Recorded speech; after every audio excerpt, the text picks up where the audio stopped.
Japan has three famous ghost stories that have been told and retold for hundreds of years. Tales of women who died tragically but did not stay in the grave. One woman's face is twisted by betrayal, another comes back from the dead for love and refuses to leave, and a third torments her murderer every night and is the inspiration for that ghost in the ring. These are warnings that cruelty leaves echoes and the dead never forget. Our first story is called Yotsuya Kaidan, or the ghost story of Yotsuya. Yotsuya was an area in the old Japanese capital of Edo, where our characters live. This story is so well known that many call it the most famous ghost story in Japan. There are a buttload of movies based on it. Alright, our tragic tale begins with Oiwa, a sad wife in a sad marriage. Her father is a ronin, a samurai without a master, and like many other ronin at the time, he is living in poverty. Being a good daughter, Oiwa secretly steals off into the pleasure district at night to earn extra money to support her father. Her husband, Tamiya Iemo, is also a ronin and also poor. This guy is always up to no good, stealing and scamming people for money. Oiwa wants to leave him and escape her miserable marriage, and her father is all too happy to support her decision. Unfortunately, tragedy strikes. One day, Iemon comes home with grave news. Oiwa's father has just been killed by a bandit. She breaks down, crying, and vows vengeance upon the murderer. Seeing as his wife is only a woman, Iemon promises to avenge her father for her if she agrees to forget the whole divorce thing, and so she stays with him. That turned out to be a not wise decision. Sometime later, Oiwa gives birth to a baby boy, and then she becomes sick afterwards. Now, our couple is poor, remember. The additional needs of a newborn and a sick wife makes Iemon grow bitter. He shows little love for wife and child. Now it happens that next to them lives a rich doctor who has a beautiful granddaughter named Oume. Oume loves Iemon and really wants to marry him, but she is jealous of his wife Oiwa, believing that Oiwa is more beautiful. The old doctor would do anything for his granddaughter, so he agrees to help her. He sends Oiwa an ointment to heal her sickness and tells her to rub it on her face. Unfortunately, almost all the characters in this story are despicable. The ointment burns and scars Oiwa's face. She doesn't realize it though, thinking that the burning feeling is just the medicine working. Iemon, who already resents his wife, remember, catches a glimpse of her face and is disgusted. So when the old doctor delivered Iemon the marriage offer of his younger and more beautiful granddaughter, Iemon was ecstatic. And to sweeten the deal, the doctor promises him loads of money and a job in the service of a powerful lord. Iemon would no longer be a ronin, but a full-fledged samurai. Now, if you didn't hate Iemon yet, he's about to do something that will put him in the running for the worst husband in the world. The gears in Iemon's head begins to turn, winding up for betrayal. He needs a good reason to divorce his wife. Iemon pays a friend to forcibly have his way with Oiwa, so that he could accuse her of adultery, then divorce her. The friend is a man named Takuetsu. At the designated night, he enters the couple's home while Iemon is away, and sees Oiwa and her disfigured face. Now, maybe he feels sorry for her, or maybe his conscience caught up with him. Whatever the reason, Takuetsu does not go through with the plan. Instead, he confesses everything. He also reveals that her father was not killed by a bandit, but by her own husband. Her father had tried to convince Iemon to divorce her like she wanted, and Iemon had killed him for it. Oiwa's entire reason for staying with her husband until now was based on a lie. She realizes that she is married to her father's murderer. And then Takuetsu puts a mirror in front of Oiwa's face. Oiwa recoils at the horror staring at her. Angry, grieving, and understanding what a monster her husband and friends are, Oiwa prepares to go confront the doctor. She tries to comb her still beautiful hair over the red scarred patch that covers half her face, but the comb detaches her hair from her scalp in big, bloody masses. This breaks her. Oiwa screams, grabs the sword, and heads for the door. Takuetsu tries to stop her. She evades him, but slips and drives the sword through her throat. Oiwa falls to the floor, a pool of red growing beneath her. Takuetsu can hear her voice, cursing Iemon's name over and over, until it fades into silence. The next morning, a servant discovers the corpse and tells Iemon. Being the wonderful human being that he is, Iemon is overjoyed and cuts down the servant, then tells everyone that his wife was cheating with the servant. And this is where the story takes a turn. With his wife disposed of, Iemon marries the young Oume. The wedding night does not go as expected, though. When he turns toward his bride, instead of her beautiful face, he sees the mutilated face of his dead wife, Oiwa. Shocked, he grabs a sword and cuts her down, at which point Oiwa's face vanishes, revealing that he has just killed his new bride. Iemon runs out, and standing there in front of him is his servant, still with the wound Iemon gave him. Iemon cuts him down too, but obviously it was not his servant, it was the old doctor. He flees, but Oiwa's ghost greets him everywhere he goes. He sees her scarred face and ruined eye on people, in the lanterns, even in his dreams. It becomes hard to tell what is real and what is illusion. Iemon runs deep into the mountains to find peace, but in the end, he finds only madness. Okay, a couple cool things to talk about. Oiwa is an onryo, a vengeful spirit. That's a type of ghost that returns after death to seek revenge. This story, Yotsuya Kaidan, was a kabuki play that came out in 1825 in the Edo period, and it was a huge hit. The iconic, most unforgettable scene for Edo audiences was the one of Oiwa combing her hair. Hair combing was considered super sexy in those days. The play subverted an alluring scene and turned it into something horrifying. The play debuted alongside the hugely popular play about the 47 Ronin, which we've talked about in a previous video. These two plays were shown together, and there was a reason for it. Both plays have similar themes of revenge and samurai honor. The 47 Ronin want to avenge their lord. Oiwa wants to avenge her father. Oiwa is in a samurai family. She isn't a samurai, but she is part of the samurai class. Honor dictates that she help her father by working in the pleasure district, and that she avenge her father even if it means staying in an unhappy marriage.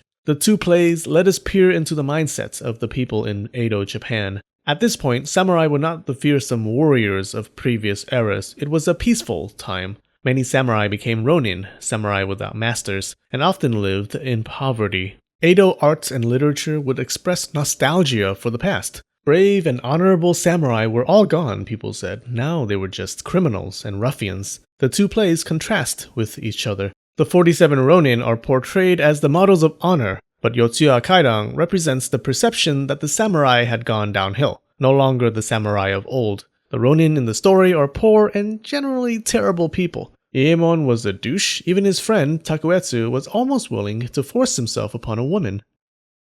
Lust can drive men to do appalling things, as you will see in a bit. This second tale of death and desire came to Japan from China, and the transition actually changed the entire meaning of the story. I'll tell you how afterwards. The story is called Botang Doro, or the Peony Lantern.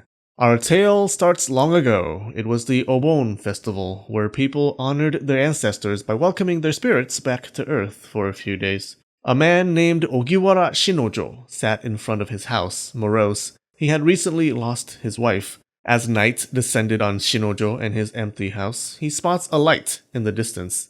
It bobbed back and forth, getting bigger and bigger, until it became two figures. One was a woman who held a lantern adorned with painted peony flowers, but it was the other figure that made Shinojo gasp. His eyes caressed her body as his gaze moved upwards, where it came upon the most beautiful face he had ever seen. He stood straight up, and then he stood up and greeted them. The woman said her name was Osuyu, and the one holding the lantern was her servant. Lacking better judgment because of the reduced blood flow to his brain, Shinojo immediately invited her in. Her servant stayed outside, of course.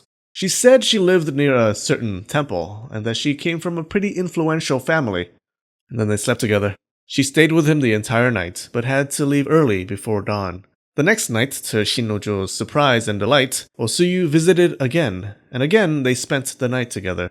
Shinojo caught feelings. He forgot about his dead wife. He stopped taking care of himself. He stopped leaving his house. He stopped caring about anything, really, and only waited for Osuyu's night's visits. He was so enamored with her that he ignored the fact that she only visited at night and always left before morning. Shinojo's neighbors were not as clueless. They began to worry about his strange behavior. One night, one of his neighbors, an old man, heard a woman's voice from inside Shinojo's house. Being a good neighbor, he peeked inside. Osuyu's servant was a terrible lookout. The sight appalled him. There was Shinojo, in bed, in the arms of a woman. But she was no regular woman. Her skin was rotting off her bones. Her voice sounded human, but it emerged from the mouth of a skeleton. Shinojo was in the throes of ecstasy with a rhythmic, decomposing corpse. The next morning, the old neighbor confronted Shinojo and revealed what he saw. Shinojo knew the neighbor was a trustworthy man and was not the sort to joke about such things. If the neighbor said so, then it must be true. Osuyu, the gorgeous, was an illusion, and Osuyu, the ghost, was the reality. The old man warned Shinojo that if he kept meeting with the ghost, it would eventually drain the life from him and kill him. Shinojo remembered that Osuyu had said that she lived near a certain temple, so he went to investigate. There, sure enough, he found a Peony Lantern lying on top of a grave. Her grave. Shinojo told a Buddhist priest at the temple what happened, and the priest gave him a spirit-repelling charm to place outside his home. And so he did. Osuyu did not come that night, nor the next, nor the one after that. But love is not easily forgotten, and Shinojo became depressed and indulged himself in drink. One drunken night, he stumbled to Osuyu's grave, and she appeared to him, as bewitching as he remembered. She invited him to her home. After a few days, the neighbors became concerned. They searched Shinojo's house and looked all over town, but could not find him anywhere. Finally, someone decided to open Osuyu's grave, and there he was, naked, embracing the rotting skeleton of Osuyu, and very much dead. They said sometimes on dark, cloudy nights, people would see Osuyu, the servant, and Ogiwara Shinojo walking together, and the same people would fall ill afterwards. The Ogiwara family felt guilty that the ghosts were hurting people, so they called in a Buddhist priest. The priest performed a ritual, releasing the three spirits from the earthly realm forever. When a person dies, strong emotions may force her spirit to linger on Earth instead of passing to the afterlife. Sadly, unlike in other Japanese ghost stories, the strong emotion for Osuyu was not anger or vengeance, but it seemed to be extreme loneliness. There is another version of the story where the two were originally a couple, so when Osuyu died, the strong emotion that kept her spirit on Earth was love. This folktale was actually adapted from an old Chinese folktale. In the original story, it wasn't a Buddhist priest who exorcised the ghosts. It was a Taoist priest. He summoned guards from the underworld to capture the ghosts, flog them, and make them write confessions of their crimes. The priest made a long speech about how harming people was an unforgivable crime deserving of divine punishment. Then he sent them to the underworld for divine punishment. The story had a clear religious and moral lesson against hurting people, and definitely against hurting people after you died. This whole trial and moral lesson were absent from the Japanese version. It could be that the Japanese audience was not familiar with Taoist rituals, so including it would have confused people. Whatever the reason, the Japanese story lost its religious and moral message and became a story told for mainly entertainment. If you had to choose between marrying someone you hate or death, which would you choose? Our last story is called Banchō Sarayashiki, the dish mansion at Banchō. It's about a woman named Okiku, who was the inspiration for that cute girl in the ring. This story has been told countless times in many different forms, so here goes another time in another form. Okiku was a servant who washed dishes in Himeji Castle. When Okiku entered the castle's service, she saw all kinds of treasures that the lord there kept. But the most valuable were a set of 10 expensive plates. The lord of the castle used them to entertain high-ranking guests. She knew she had to be careful with the plates. If she happened to chip one while washing, the lord would have her head. The dishwasher Okiku was beautiful and caught the eye of many of the samurai in the castle. One samurai, by the name of Aoyama, had a dreadful thirst that could only be quenched by a piece of Okiku. He made his intentions clear to her, but all his charms could not convince her. Every day he tried, and every day she rebuffed him. Finally, the frustrated Aoyama switched tactics. If charm didn't work, he would try trickery, which often works. Aoyama stole one of the 10 plates. Then he confronted poor Okiku and demanded to know why it was missing. Okiku was terrified. She counted the plates. 1, 2, 3, 4, 5, 6, 7, 8, 9. She kept on recounting and kept on arriving at the same number. The Lord would surely kill me now, she said. But Aoyama came to the rescue. He said he would tell the Lord that it wasn't her who lost the plate, provided she became his lover. Okiku, afraid for her life, said, "No." Even in the face of death, she rejected him. Aoyama went crazy. He ordered his men to beat her, then tie her suspended above a well. Okiku suffered Aoyama's wrath as she repeatedly dunked her into the well water, only bringing her up to beat her and ask her to become his woman. This was unconvincing, so Okiku kept refusing. Finally, Aoyama had enough and dropped her down the well and left. No one would miss a servant girl. Now, normally a person's spirit was thought to pass on from the physical world after death, but strong emotions might keep a person's spirit in the world of mortals. If someone died unjustly, her vengeful spirit could stay to torment her murderer.